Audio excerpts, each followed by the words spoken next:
Ya, pemirsa, suatu gerak tubuh mempunyai makna tertentu dan dapat mencuri perhatian, bahkan simpati orang. Masing-masing capres yaitu Prabowo Subianto dan juga Joko Widodo mempunyai gestur yang khas.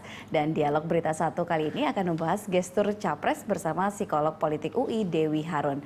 Ya, namun sebelumnya, sebelum kita mulai perbincangan pada siang hari ini, kita lihat dulu cuplikan gestur pada para capres berikut ini. Arah Bapak. Tidak apa-apa, tidak apa-apa, ya.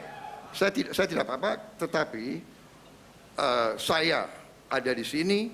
Saya sebagai mantan prajurit telah melaksanakan tugas dengan sebaik-baiknya. Selebihnya atasan yang menilai. Saya tidak mau dengar penasihat saya. Saya ya sejalan dengan saudara Joko Widodo, ya.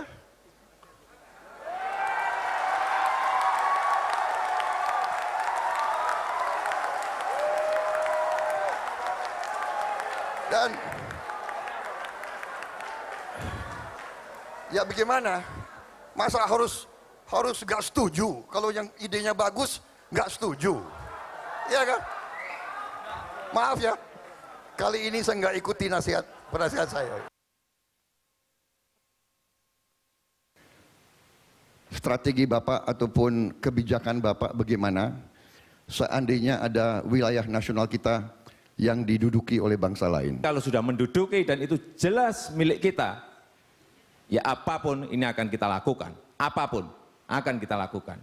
Kita harus tegas bahwa hal-hal yang menyangkut kedaulatan dan itu jelas wilayah kita, ya kita akan buat rame, Pak.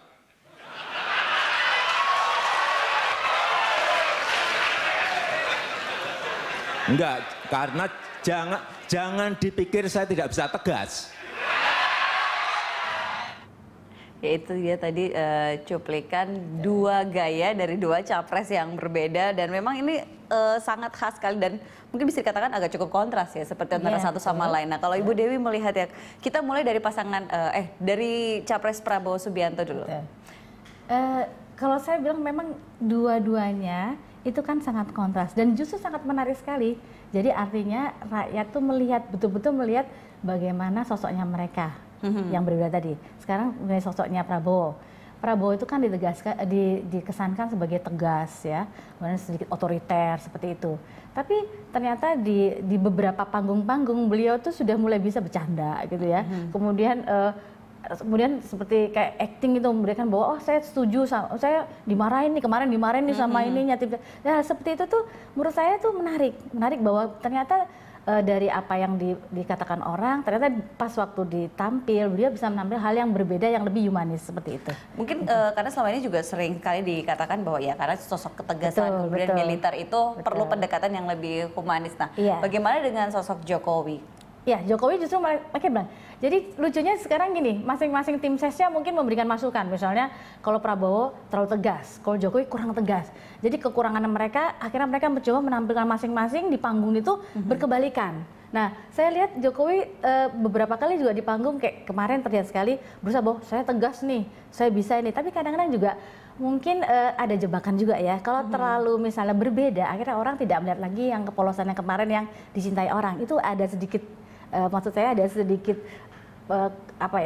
kurang pas gitu loh. Oke. Gitu, seperti itu. Baik, tapi Ibu Dewi kalau misalnya kita mencatat ini kan ada beberapa poin sebenarnya yang terkait dengan gestur yang dimiliki oleh kedua capres ini. Kalau dari Prabowo itu kan identik dengan suara yang keras, lantang, gitu ya, lantang kemudian tegas, gaya orasi yang bisa dikatakan berapi-api. Betul. Seperti itu. Justru dia saya lihat justru seperti mengurangi, kan saya bilang tadi, mungkin tim sesnya mengatakan Pak jangan terlalu tegas Pak, nanti kalau tegas sekali nanti dibilang Bapak itu pemarah. Jadi cenderung beliau menahan diri kan, seperti menahan diri, seperti misalnya tidak mau terpancing, seperti misalnya lebih